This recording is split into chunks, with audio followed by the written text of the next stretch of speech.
Hello everyone, यहाँ चाहिँ मेरो सिलगढीमा मैले रोपेको खिरा अनि मजाले फलेछ। काटेर फ्याँकिदिउँ भनेको त फलेछ।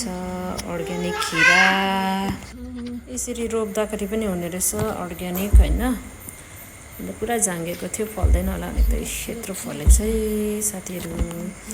करेला पनि फलिरहेको छ,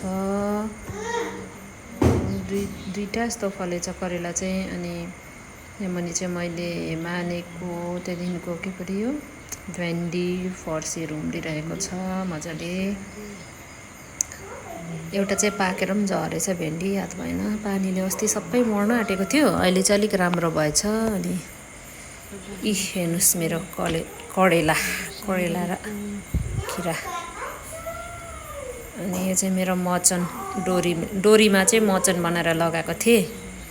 अनि यसरी अलिअलि हल्का। अनि यहाँनिर अदुवा पनि रोपेको छु। अन्त खोर्सानी रोपेको थिएँ, खोर्सानी मरेछ, एक बोट मात्रै छ।